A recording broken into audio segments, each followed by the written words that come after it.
ಇನ್ನು ಪತಂಜಲಿ ಬಾಬಾ ರಾಮದೇವ್ ಅವರ ಸುದ್ದಿ.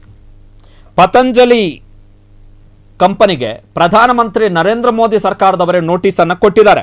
ಬಾಬಾ ರಾಮದೇವ್ ವಿರುದ್ಧ ಪ್ರಧಾನಿ ನರೇಂದ್ರ ಮೋದಿ ಸರ್ಕಾರಕ್ಕೆ ಒಂದು ಡೌಟ್ ಬಂದಿದೆ, ಸಂಶಯ ಬಂದಿದೆ. ಯೋಗ ಗುರು ಮಾಲೀಕತ್ವದ ಕಂಪನಿಯಲ್ಲಿ ಅಕ್ರಮ ಹಣ ವರ್ಗಾವಣೆ ಆಗಿರಬಹುದು ಅಂಥೇಳಿ ಸಂಶಯ ಬಂದಿದೆ. ಹೀಗಾಗಿ ಪತಂಜಲಿಗೆ ನೋಟಿಸ್ ಅನ್ನು ಕೊಡಲಾಗಿದೆ.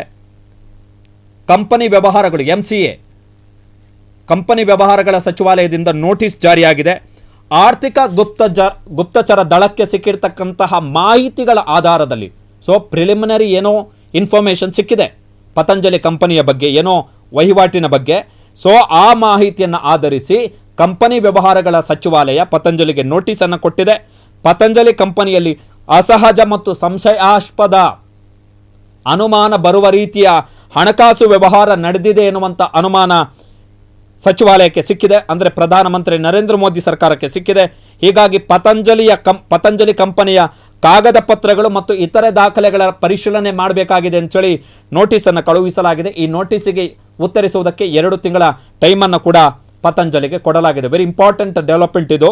ಕಂಪನಿ ನಿಯಮಗಳ ಉಲ್ಲಂಘನೆ ಮತ್ತು ಹಣವನ್ನು ಫಂಡ್ ಏನಿದೆ ಅದು ಸಾಲ ಅಥವಾ ಇತರೆ ರೂಪದಲ್ಲಿ ಬಂದಿರತಕ್ಕಂಥ ಹಣ ಏನಿದೆ ಅದನ್ನು ಬೇರೆ ಉದ್ದೇಶಗಳಿಗೆ ಬಳಸಿಕೊಳ್ಳಲಾಗಿದೆ ಎನ್ನುವಂತಹ ಸಂಶಯವನ್ನು ಪ್ರಧಾನಮಂತ್ರಿ ನರೇಂದ್ರ ಮೋದಿ ಸರ್ಕಾರ ವ್ಯಕ್ತಪಡಿಸಿದೆ. ಅಂದಹಾಗೆ ಪತಂಜಲಿಗೆ ಈ ರೀತಿಯಾದಂಥ ಕೇಸುಗಳೇನು ಹೊಸತೇನಲ್ಲ. ಕಳೆದ ವರ್ಷ ಪತಂಜಲಿಗೆ GST ನಿರ್ದೇಶನಾಲಯ, GSTಯ ಡೈರೆಕ್ಟರೇಟ್ ಏನಿದೆ ಅದು ನೋಟಿಸನ್ನು ಕೊಟ್ಟಿತ್ತು. ಏನು ನೋಟಿಸ್ ಅಂತ ಹೇಳಿದ್ರೆ, ಇನ್ಪುಟ್ ಕ್ರೆಡಿಟ್ ಟ್ಯಾಕ್ಸ್ ಏನಿದೆ ಅದನ್ನು ಕ್ಲೈಮ್ ಮಾಡಿಕೊಂಡಿದ್ರು. ಆ ಕ್ಲೈಮ್ ಮಾಡಿಕೊಳ್ಳುವಂಥ ಸಂದರ್ಭದಲ್ಲಿ ಅಕ್ರಮ ಮಾಡಿದ್ದಾರೆ ಅಂಥೇಳಿ ಅದು ಸುಮಾರು 27 ಕೋಟಿ ರೂಪಾಯಿ ಅಕ್ರಮ ಆಗಿದೆ ಎನ್ನುವಂಥದ್ದು GST ನಿರ್ದೇಶನಾಲಯದ ಆಕ್ಷೇಪ ಇತ್ತು. ಅದಕ್ಕೆ ಸಂಬಂಧಪಟ್ಟ ಹಾಗೆ ಕಳೆದ ವರ್ಷ ನೋಟಿಸ್ ಜಾರಿಯಾಗಿತ್ತು. ಜೊತೆಗೆ 2640 ಕೋಟಿ ರೂಪಾಯಿ ಮೊತ್ತದ ವಹಿವಾಟು ಏನಾಗಿತ್ತು ಪತಂಜಲಿಯಲ್ಲಿ, ಆ ವಹಿವಾಟಿಗೆ ಸಂಬಂಧಪಟ್ಟ ಹಾಗೆ ಟ್ಯಾಕ್ಸ್ ಸಬ್ಮಿಟ್ ಆಗಿಲ್ಲ ಎನ್ನುವಂತಹ ಆರೋಪಗಳ ಹಿನ್ನೆಲೆಯಲ್ಲಿ ಕಳೆದ ವರ್ಷ 2 ನೋಟಿಸನ್ನು ಪತಂಜಲಿಗೆ ಕೊಡಲಾಗಿತ್ತು. ಪತಂಜಲಿಯ ಸಂಸ್ಥಾಪಕ ಯೋಗ ಗುರು ಬಾಬಾ ರಾಮದೇವ್ 2013ರಲ್ಲಿ ಈ ದೇಶದಲ್ಲಿ ಲೋಕಪಾಲಿಗೆ ಸಂಬಂಧಪಟ್ಟ ಹಾಗೆ ಏನು ದೊಡ್ಡ ಮಟ್ಟದ ಹೋರಾಟ ನಡೀತು, ಆ ಸಂದರ್ಭದಲ್ಲಿ ಮುಂಚೂಣಿಯಲ್ಲಿ ಕಾಣಿಸ್ಕೊಂಡಿದ್ದಂಥವ್ರು.